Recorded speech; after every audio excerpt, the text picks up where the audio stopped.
Hey everybody, and welcome to episode 199 of Fight Chat Friday. And today we're continuing our little series here on some of the tier lists, and we thought we'd have a little fun today. We're looking at the different techniques in ITF Taekwon-Do Sparring, and we've done a little bit of looking at these over the last, year now, Richie, and which ones land, which ones are effective, which ones are for show and for flavour, and which ones really score the points and get effect. So, do you want to talk through maybe what our scoring criteria are and how all of that looks? Yeah, so we're going to have these in almost order of belts, as you can see. So we start with the yellow on the bottom left, working up to green, blue, red, and black. So we're going to have different criteria and tier lists for each technique. What are techniques that are the elite, the must-haves essentially? Which ones are just important and you should have them if you want to go far, and then which ones are just kind of for a little bit of flavor on top, a little bit of sprinkle on top with the C's and D's. Useful shots, you can definitely have them in your game, won't do any harm, but probably not absolutely necessary. So we're going to probably go left to right, get stuck into it right away, and we will start with the blitz. So let's talk about the blitz, Adrian. Yeah, 100%. So, if anyone's guessing, what are we talking about? We're looking at a technique that's starting from kicking distance, typically bypassing the legs and getting directly into contact with hands. Realistically, we're looking for something that is fast, furious, direct to hands, and looking to score 1 to maybe 2 points with that direct engagement. So that's kind of what we're looking at with the blitz. For me, it's one of those things that you don't need it. Not everybody has to have it. In fact, I think it's one of the things where if you do have it, it is going to be a big feature in your game, but you can really go to the top on ITF Taekwon-Do Sparring without a blitz as well. Yeah, I think so too. So if we're going to have that black belt category as the must-have elite, supreme, whatever you want to call it, and then A as there, I would say somewhere between the blue and red belt level, so between the A and B for me. Yeah, I'm not sure where to start it. I think, it's one of those ones where it's not the quality of it. It's, it's effective. It can get points. There's an awful lot that you can do with it. It can set up follow-ons. It can let you break down a taller fighter. So for me, it's got a lot of utility. But the fact that you can do without it as well is that it's an interesting one. Maybe we drop it into A and see where it goes as the rest of the techniques flow along. And we'll park it there and maybe it'll come back and discuss a little bit more as we go. So we jump onto this next one, which has got a lovely name, Ride Along. There's a lot of other names that you could give this. This is definitely one where we'll just show people what we're talking about, so you kind of get the gist of it. Yeah, so the idea here really is you're clashing with that front leg and using that to get over the top with hands. So again, we're looking at a punching technique. Definitely useful, and the people who are good at it are very, very effective. I actually first seen this in 2012 by Martin Guidea from Argentina in the World Cup back in Brighton. So not too many people have taken it on board. We've seen the clip of Thomas there. He's really good at it, and a couple of others as well. For me, it's just a flavor technique. But at the same time, a lot of people do base their game on it and actually nullify and take away someone's front leg, which could be their biggest weapon. Do you have to have it to go far in ITF? No.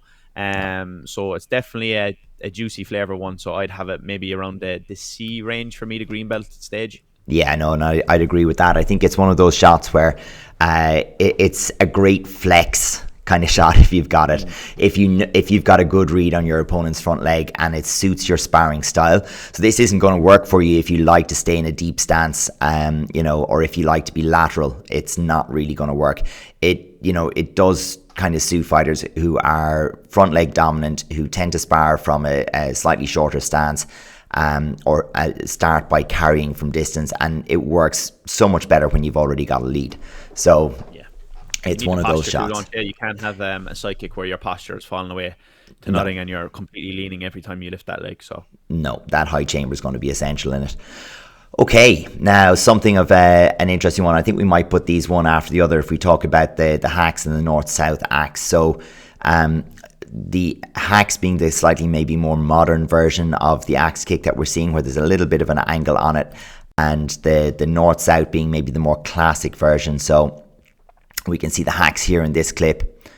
just reaching over that shoulder, looking to come down with a little bit of an angle, where we might be more used to the classic top to bottom, a lot of flexibility, and a lot of reach on that. Wax off that. Oh, definitely. Love the shot. Some shots. Absolutely love that shot. So yeah, the hacks first. I think right now it is the modern shot, isn't it? Not too many people using the north-south version, but we did do a lot of like review on clips of the north-south axe, and Patrick Kallstrom was one of those people who we kind of last looked at, and we noticed that people tend not to counter it, and they usually back up on it. So it is a very useful shot. Zach Espy is someone else who comes to mind who used it really, really well. So I think for the north to south one, not essential, and it's not something that we see often, but it's actually underrated in my opinion. Yeah. So for that, I'll put it maybe in the C range again. Even could potentially push it into the B if you've seen a little bit more of it. Yes. But yeah, it's not something that we see often, but it is really good. Yeah, I'd love to have it up there in that B range. I think that's the issue, and you've brought it up exactly, which is I think this is a sleeper shot. I think at any point in time this can come right back into the game and be effective, but it's such a confidence shot as well. Like, you have to take a little risk to swing that leg. You have to be like, come through, like, this isn't the one that you're going to take off the front leg. This is coming off the back leg. With a switch, or a skip. So because of that, you're having to expose the possibility of being countered. So it's such a confidence shot. You've got to have the rhythm right, the distance right. You have to read the pressure. So for me, because of the confidence element, and because we're not seeing it as much as maybe I would love to see it, I'm going to drop it into C for now, and we'll see where it goes. But the hacks, I think, is something that, again, it's not that everybody has it, but when it's there, it's scoring. It's a regular.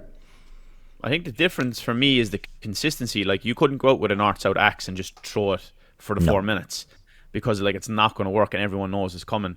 Whereas the hacks is a little bit more of a sneakier one, because it's usually behind a carry of some sort or disguised or whatever. So I think the consistency is the difference of the shot. You couldn't just go out there and throw the north-south for days, where you could essentially get the hacks in there multiple times. And we've seen some fighters up there with the stats that we've done, Adrian, hitting up in the 20s. So for me, I'd have it in the A bracket as well, that red, but even potentially, let's call it black tag, pushing into that top level.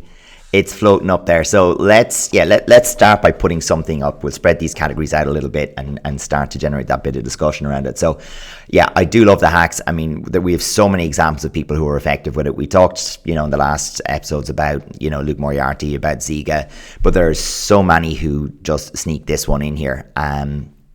And it, because it's such a high value score as well. Like, I think that's one of the deal breakers of it. It's like, if you're a superb blitzer, great, you get to score 1 to 2 points on 2 to maybe 3 cards, each time you're successful, but you have to expose yourself to a risk every time you do it. But the hacks merchants, they can throw that 20 times in 2x2 minute rounds. And if it lands 2 to 3 times, they're absolutely sailing. It's got huge return. So I think that's why we'll throw it up top. Onto something very much more niche, that hook kick. And this, not the hacks, like the name hacks comes from hook and axe. It's kind of in between the two.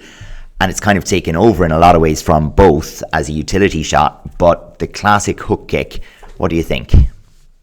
Yeah, usually you're going to see it defensively. You can score it attacking against maybe lesser quality opponents, but at the top level, like we see here, for example, it's used to counter the front leg, particularly if you have that stance for it, where it works well. So for me, it's a nice way to nullify someone's front leg and put a question mark in their head.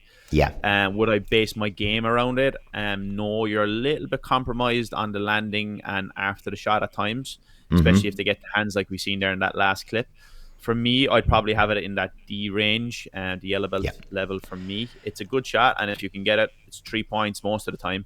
But wouldn't be basing my game around it. I would have it as the lower end of my wants, in terms of if you were to create your ideal player on PlayStation or whatever, and you're creating your player and you're giving them the shot, it'd probably be one of the last ones that I would throw in there.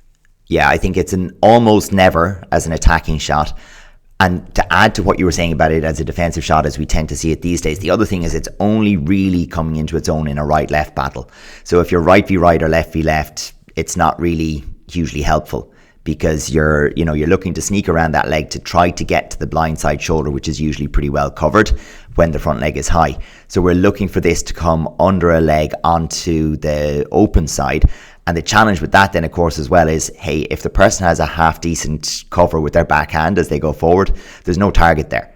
So it's disruptive. Where it actually works well is like, we didn't mean for this to happen, but the last one that we have was almost like, it is something for sure to distract in back fist, but it is something that we're kind of having a little bit of a laugh with as well. Shout out to Master Niall Jones, his favorite shot. But like, it actually works super well in conjunction with that if you throw it and use the throw of the front hand as a distraction for the step.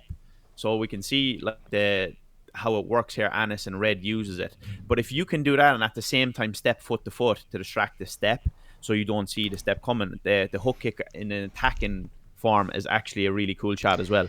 Not something that we see much, but I think they actually link up pretty well.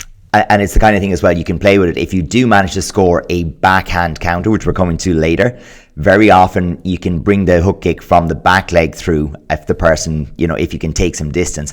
But again, we don't see that often. So it's going to be very hard to go and find you a clip. Whereas if you go to WKF Karate, you're going to see that shot taken quite a bit as well.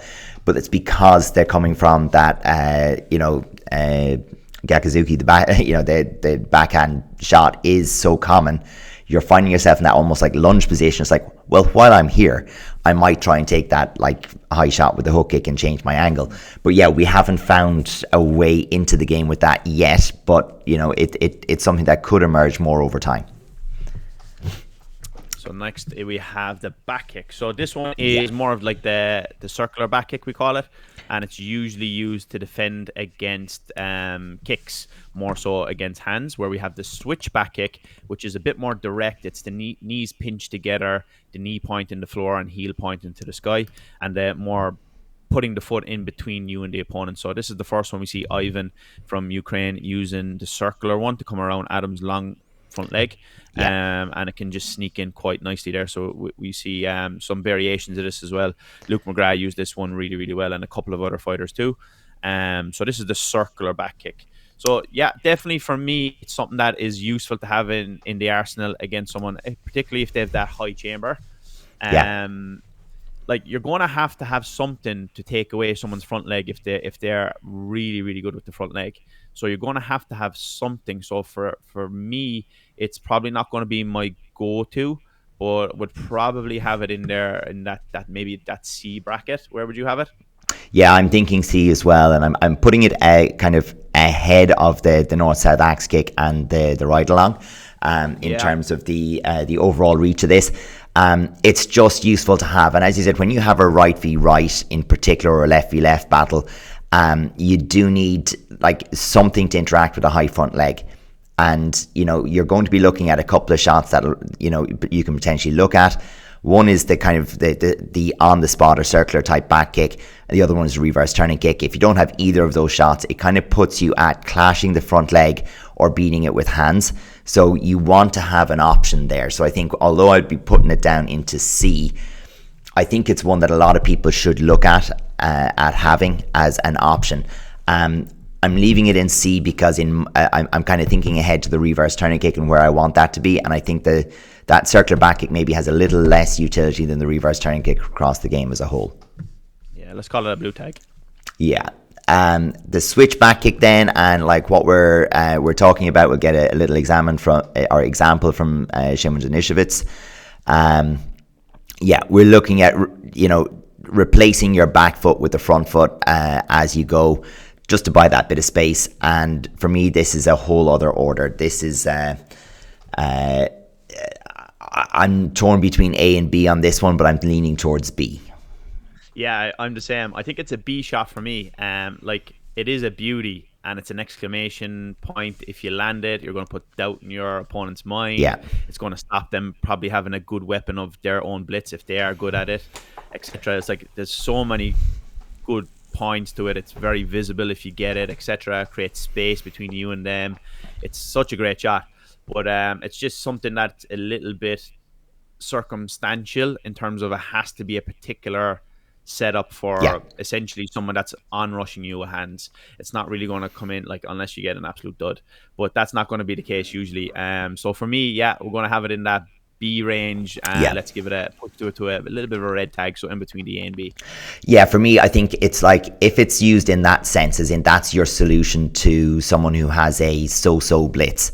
I think it's more effective on the girls' side of the game, where the hopping blitz or the skipping style blitz is a little less prevalent. It tends to be more of the rush with hands. That switch back kick, if you've got a tidy one, thinking about your Katja Solovay in particular, like she's shown how effective that can be. So, but I think for an awful lot of people if you want your switch back kick to be a feature in your game, and it's going to be A tier, that needs to be your disengage from hands. It needs to be something that you can, split rhythm on, get into distance, like, that distracting back fisting idea again, but something that you can get into space on and retreat with, or, you need to be able to set up scenarios for it. It needs to be something that, it doesn't do all the work for itself. You have to do the work to put it in. So it's the spit and polish at the end rather than the go-to shot to open up opportunities for you. So I think it sits happily in that blue belt red tag kind of scenario. If you've got an A grade blitz and you've got, let's say you've Collie Carroll's blitz and you have Shimon's back kick, but you can only choose one, which one do you take? Oh, I want the one that gets me in there in the first place. Yeah, definitely. And I mean, the blitz might be the one that actually gets you more points in the end. You never know, but it's like if you want, I suppose it's a bit like sales and marketing. It's like if you can choose, like, do you want more sales or do you want like some high value sales? It's like, well, just keep selling. Like, the more the better. You can upsell after. And I mean, that's what the deal is with the blitz. The blitz gets you in there. It gets you that foot in the door, and after that, well, you can put value on it how you want. You can follow through the blitz and keep going to hands. You can add a turning kick finish, or you can make an exit with the back kick. But the setting up the back kick is a whole other order of magnitude compared to setting up the blitz. You need a lot more to line things up for you to put that back kick on there. So I want the one that gets you consistently in the door. Nice way of putting it. Next we have the front kick, so also called like a front push kick. We don't actually see your traditional front kick, let's say, but it's not something we see too often. Hong Louis used to use it quite well, so we searched him up to get a quick clip for it. So he used to use it, but you can see that his particular stance wasn't always side facing. At best, he was only ever half facing, which allows it to come into play a little bit more. But yeah, it's not something we see too much more these days because of the stances that we have there traditionally, more side facing generally. I can't really think of anybody who uses this technique at the one-offs that's active. Yeah, one-offs. So yeah, cool shot! Exclamation point. You'll often see it in the movies because it puts so much distance and such a like the stomp kick or whatever people call it. It's a good one. But yeah, for me, obviously, if it was more effective and had more value, it would be used more often. I know the stance is definitely a point to put behind that and that as a reason. But for me, I think it's down in the D for me in the yellow belt category. I think if the meta shifts and people start using, we have more people using half-facing stances, and the prevalence of the side-on stance becomes a little less so. Because again, the issue with the front kick as well is not only do you not throw it from a side-facing stance yourself, you don't want your opponent in side-facing. You need them to be half-facing or full-facing. So it tends to be a niche shot where you want your opponent to actually be on the move. You want them opening their stance to go right or left so that you can put it on. So for me, the way you set up that front kick is you get your opponent moving to their left, your right, so you can bring your right leg, your back leg in, let's say, to do it. Or the same with the opposite leg in the front. So if your left leg is in the back, you want your opponent moving to your left and opening up their stance as they do so to open up that shot. So it tends to be less of a thing. Or you might put it in finishing hands if your opponent trades with you and stands square. So yeah, it's just so niche that for me it's down there in D. All right, what do we have next? Spin, spin, spin. So we're going all the way to the 360, and there are so many great examples of this because when it lands, it's just wonderful. Yeah, like the thing about this shot is it exemplifies Taekwondo, and it's like it's if you had one shot that sums up Taekwondo to every martial art to the world, it's this shot. Yeah. So it's obviously quite important, and it's something that we should probably put a little bit more emphasis into. I know there's other ITF groups who actually reward the spinning shots more by penalizing it if you don't do it, etc. So I can completely understand where that comes from. But yeah, cool shot. Works quite well in circumstances where you're trying to come around and create a little bit of momentum to come around a direct shot. Yeah, not always going to work. I think for me, like the some of the ones we mentioned already, it's not something that you can base your whole game on and just spin crazy. Although we see a few Uzbeks there in the last Worlds were very, very difficult to deal with because of it, because they're so unorthodox. But for me, yeah, I think 360, because it's such an important shot for us in terms of the visual value.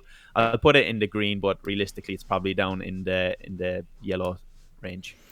Yeah, I mean, I think that the whole thing with the 360 is you have to make a number of decisions to put the 360 in your toolkit. Like, I think you have to also put the reverse turning kick in, and you also have to put the back kick in to really get the most effect out of it. So, it's almost like that idea of if you're going to be a front leg merchant, you kind of want that utility chamber so you can vary between the length of your side kick, the ability to change it up into a hacks or into a turning kick, and present threats that are low, high, and both sides of the head. Whereas if you're going to have a 360, you also have to be able to threaten, it's a back kick, it's a reverse turning kick, to cause that kind of cover up and don't step into it. Where if it's always a 360, you just step through with hands and it's solved. Where if sometimes it's a back kick, that puts you off the stepping through with hands. And, that's the kind of thing. So it's almost like it's a very big decision to make that a big part of your game, where, as you said, in that CD tier, sometimes it's this match is going well, my opponent's a little bit afraid of me, or they're backing off and giving me space, I can throw this in here without too much risk. Or it's memory. Yeah, it's the cherry on top. I think this next one, reverse turning kick, is something similar, but it certainly has more value as well. Like when I'm thinking about it, it's very similar mechanically to the hook kick, which we put down in D, with just an additional rotation. But that rotation is important because it adds a little bit of velocity into it, and also it helps you to circle around a straight line attack. Yeah, I think it's something that you should have in the back pocket. And it can be very, very valuable. It can, number one, put a bit of fear in your opponent if it comes whipping across their face, which is going to be useful. Very useful against the front leg, which we're going to see probably every single fighter in ITF have. So we mentioned earlier that you need to have a solution to the front leg. And if it's on the opposite stance there, if you don't have something, then you're going to need a Band-Aid. Again, it's probably a highlight reel and exemplifies ITF again like the 360. For me, it goes in that blue range, links up quite well with the switch back kick. Very nice shot when it comes off. Very useful to have. Not essential, but beauty of a shot. For me, it's sitting between that C and B, and the reason I push it, or I might be inclined to push it towards B, is because of its value in the female side of the game as well. I just think because that front leg carry or the front leg push tends to happen at a slightly slower kind of like forward range. Like the kicks themselves are fast from the girls, but they don't carry forward with the same kind of carry across distance with the same speed. Very often you can shift back off that first one and spin into the second.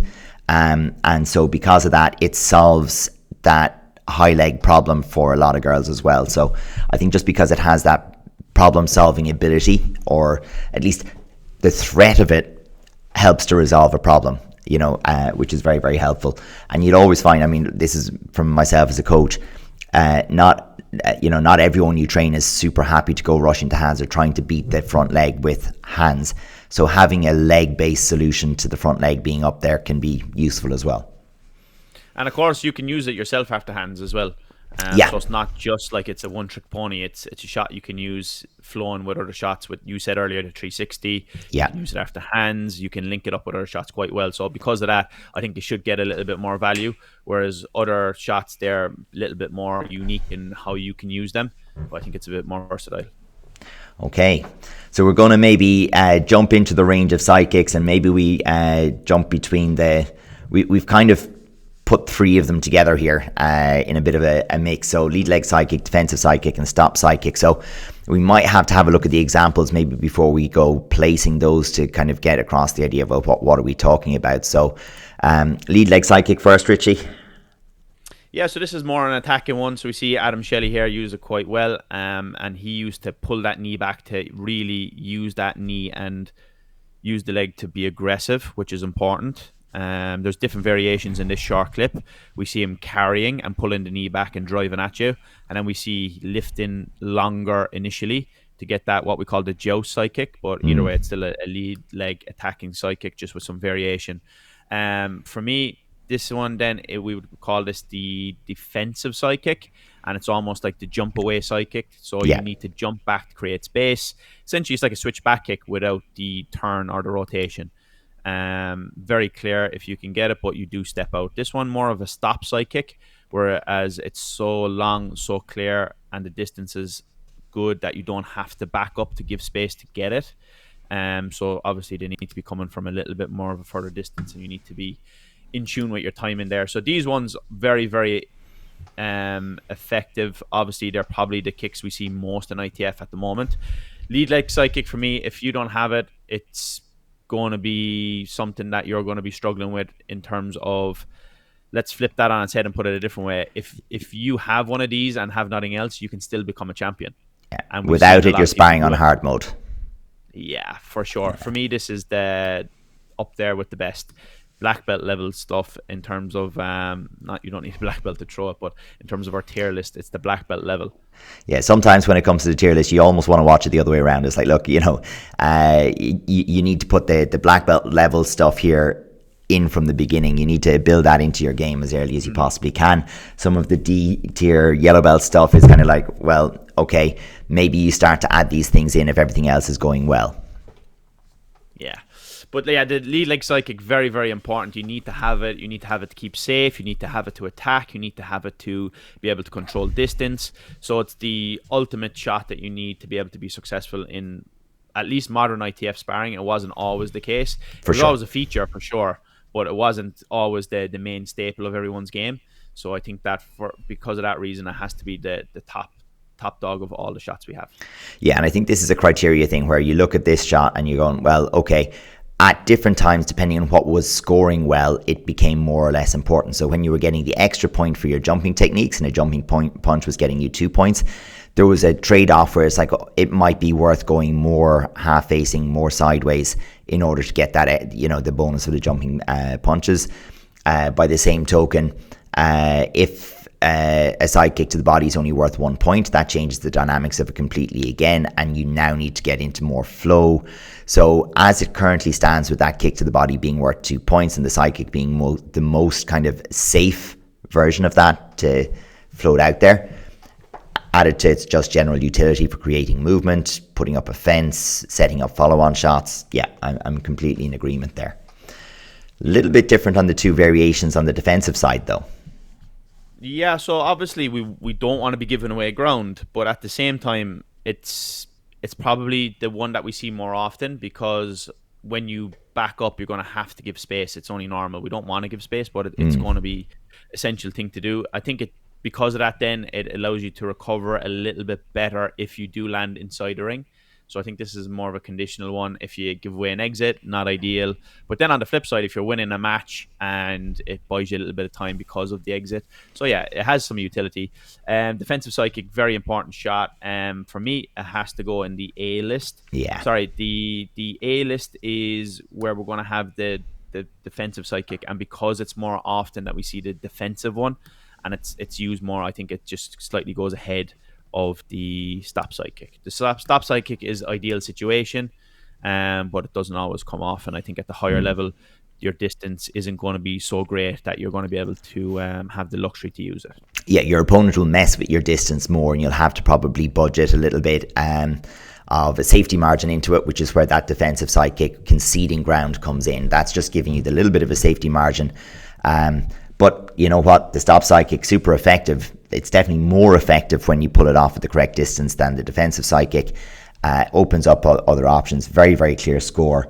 It's not which one is better than the other, but I think we will tend to see that defensive sidekick giving space a little bit more often. So, jumping back into the absolute classics and techniques we don't see all that often, the jumping punches. Yeah, so obviously this was a big feature back when you said earlier, Adrian, that there was 2 points for the jumping techniques. Yeah. An extra point of jumping punch was 2 points. So obviously that's kind of where it comes from, and we've seen it around the 2000s in that era. Very effective shot. It does give you clarity as well in terms of the visibility for referees in the four corners, which is an added bonus in my point of view. It's not something we see as often now. I think the reverse punch in the backhand has taken over a little bit on that front in terms of what it's used for. But yeah, good shot. I'd say I would have it in maybe the C range. It used to be in the B for me, maybe even pushing into the A when I started sparring internationally. But right now, I think it's in the C. You can definitely use it, and it can be effective. Especially if you've got a nice lead, it's good to pull people around and just catch them off your front hand. Not even necessarily needing the jump, but maybe just like a little bit of a push into the distance. But yeah, it's a nice shot. It's a valuable one at the right time. As you said, the jump does tend to provide a little bit of clarity on the score, but it also allows you potentially to change direction and make sure that those hip height attacking shots are slipping into a no score area. So there's a little bit of a thing with that. And I think it has some utility in terms of reversals. So when you're kind of in that pulling scenario, you're pulling people towards the edge of the ring and you're looking to beat the front leg with a jumping shot in order to get past it. I think it kind of is coming in a little bit into its own there, particularly if you can use your, whether it's front or backhand, but typically the backhand, to help you clear that front leg and get a reversal. So I think, yeah, it definitely for me floats around there. I think it's actually growing in terms of utility as people look to opportunities to reverse position, pull towards the edges, reverse position, get towards the middle, add something else on the end of it. It doesn't need the height to do it, though, is the only thing. It needs the angle. So that's where, like, if you needed the height, if you had to be both feet off the ground, or if there was a return on the scoreboard for it, I'd push it up into B for sure, but I think it's sitting happily enough in C. Yeah, it's like the Superman is the other variation of it as well. Yeah, Essentially one of yours with that one shot. Not really much else in the arsenal, but I don't think you'd get away with that in today's game. Definitely not. Like, it's just a different way that the game has gone. The junior level is much higher now as well. The people coming through at pre-junior are more versatile and have all the shots in the bag, never mind say the actual full junior section. So I don't think you get away with it these days. So for that reason, I think the value of it has to come down a little bit in terms of levels. So we're picking one from your archive there now as well, though. This is I think from European Cup in Bulgaria. But we have that blindside turning kick, and so that's the one we mean. It's the front leg one over the blindside shoulder.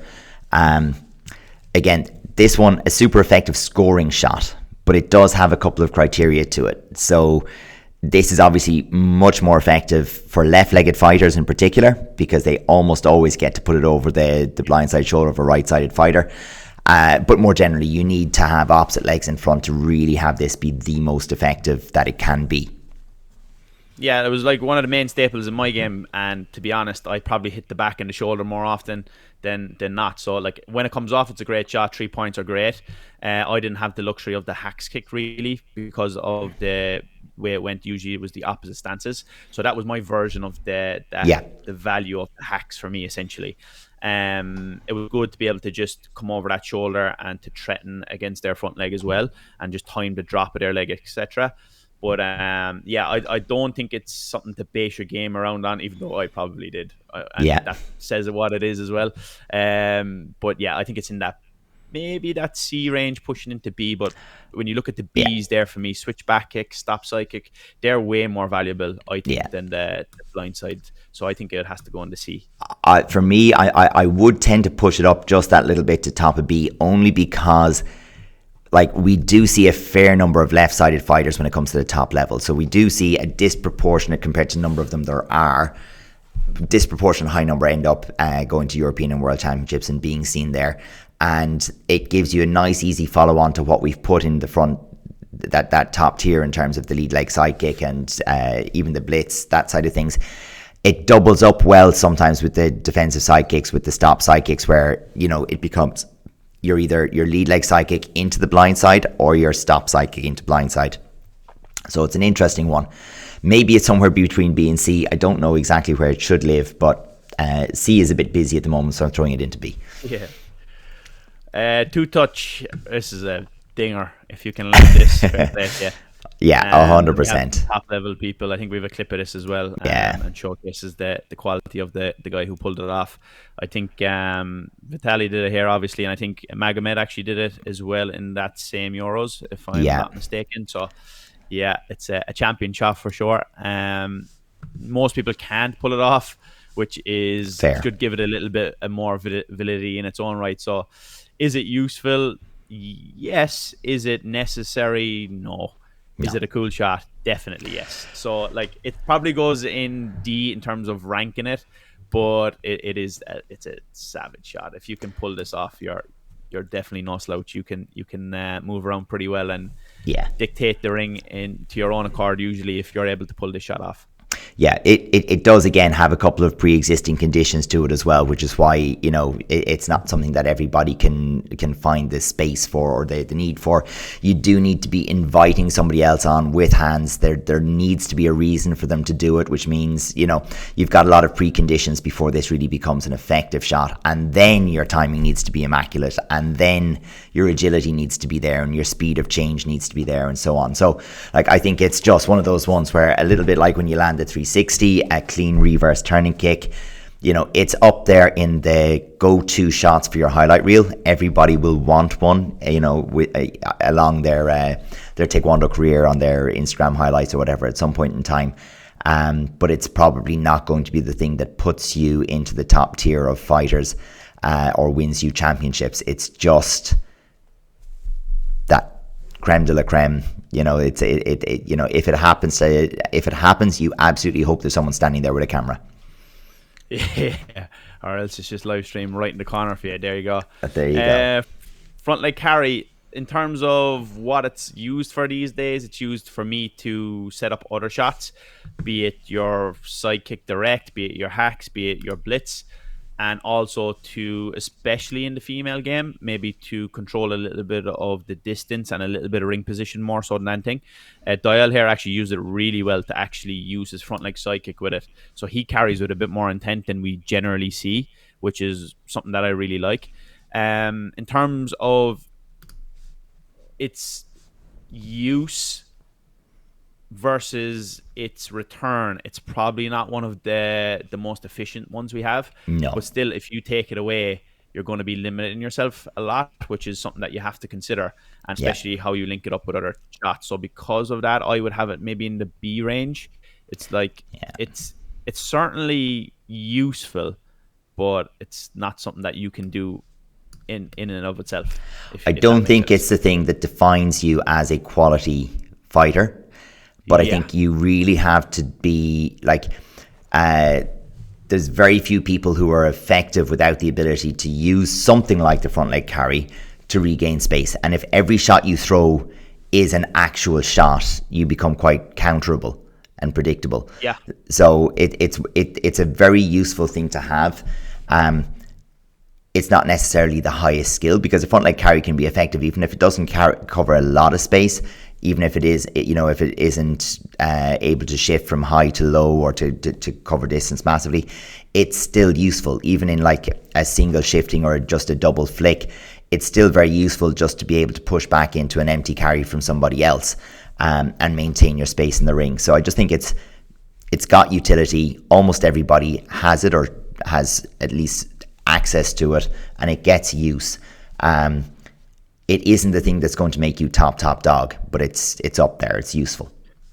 Yeah, before we get to the last one, I think two shots that are quite common in the modern game as well that we could include is the backhand. So that counter backhand, the reverse punch, whatever one you want to call it. Yeah, that one's supposed to be in there. How's that missing? Yeah, we missed that somehow, but we can still chat about it. I think for me, especially at the moment, it's probably one of the most valuable things you can do with your hands. You can take away the front leg a little bit with it. You're getting a nice clean score. It's very valuable. We see Ukraine are generally exceptional at it. For me, I think it's such a great shot. I would have it high B, red tag, if not even pushing into the A category. I think that's A. Yeah, I mean, the only thing that would push it down is the fact that some people just will not throw it. You know, they're not willing to engage with it, and I think it's it's not you, it's me kind of a thing. The problem isn't the shot. The problem is the competitor at that point in time. I think that's a shot that, you know, is definitely up on that A level. You want to be able to put pressure on your opponent's front leg, especially if there's any holes in it. If they carry the shin across the body, if they let the leg swing up, if there's a big back pull on the knee with the chamber, if any of the little weaknesses in the front leg are there at all, or if they don't track well and you can pull, that back leg just opens up every single shot combination in our game. So yeah, for me that's like 100%. It's definitely up there. Barrel if you land that's a good shot. I think it deserves A. Let's just put it this way, right? The distracting back fist is actually there as a bit of a meme. So we're going to have the distracting back fist up there, maybe up in the middle of A as stand in for the backhand punch. But we will talk about the distracting back fist as well. Yeah, it's not really a distracting back fist, but it's actually having a useful and playful front hand. I think that's actually a better way of putting it. Like, you can actually use your front hand and be maybe a little bit unpredictable with how you use the front hand to control space and the illusion of distance a little bit quite well. So I actually think, although it is a little bit of a meme and a bit of a joke, it is actually something that you can use and put in there.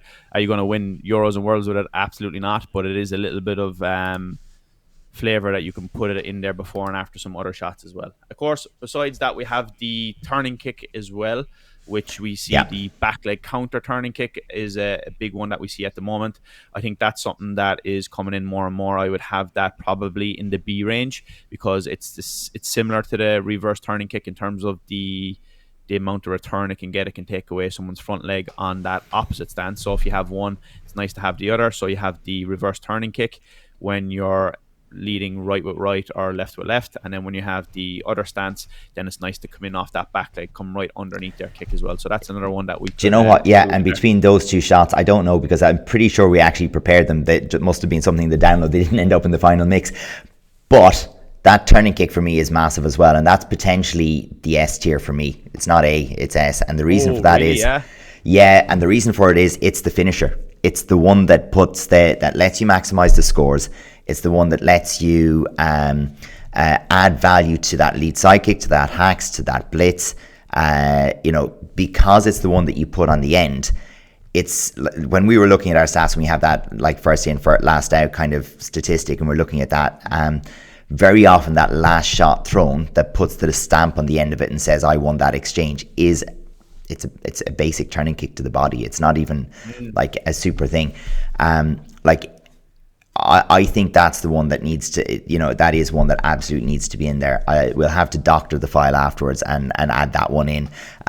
But for me, I think it's the S tier. It's up there on black belt.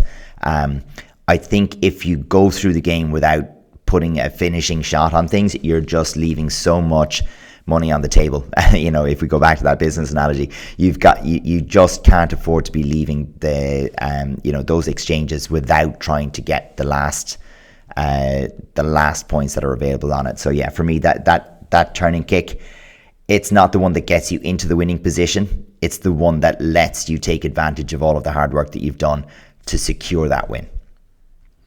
So if we're going building our fighter and we're creating a fighter that only can have 5 techniques to win them a Worlds or a Euros, what are your 5? Yeah, do you know what? It's I think what we're looking at is somebody who's got a versatile and dynamic front leg in the ability to carry a lead leg sidekick or hacks, and probably both, and varying between those. So they're able to put pressure on with that.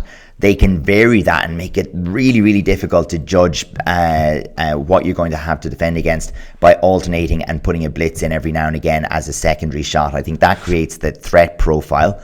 And then from the point of view of dealing with the opponent's threat, you can counter off your front leg, you can be first, be on top, but you can also step through it with hands, whether it's counter blitz or backhand. I think those are massively giving you your entries. And then the bonus is, hey, when you do get through, when you get the advantage in the exchange, are you the one who puts the signature? Full stop, we're done, by putting a turning kick on the end of it. I'm pretty happy with a fighter who can do all of that, and the rest is flavor. Yeah, I think so. If you have a lead leg sidekick, and we can cheat, we can say you can use that to attack and defend. So we'll put in the defensive sidekicks under that one. Give them a hacks, give them a good set of hands to attack with. Let's call that the blitz. So that's 3. I'd like to have that backhand counter shot, that backhand reverse punch. That puts us to 4. And yeah, you have to go with turning kick after that. I would like to give them a back kick or a bandage just to have a little bit of diversity and threat. But I think you have to give them the turning kick. So they would have to be the 5. Yeah, it's the simplest to pull the trigger on. Yeah. There you go. They're the shots that you have to train, lads, if you want to be the best. Absolutely. So folks, this has been fun for us to do, and maybe there's another shot that we did forget, and you're going to remind us of that. That would be cool. In particular, if you can give us the video clip that shows us why we're wrong, that would be really, really good to see. But it gives us something to start with. It starts the chats, and it's been fun to do. So join us next week for episode 200. We'll have something a little special for that one as well. Yeah, catch you then, guys. Bye now.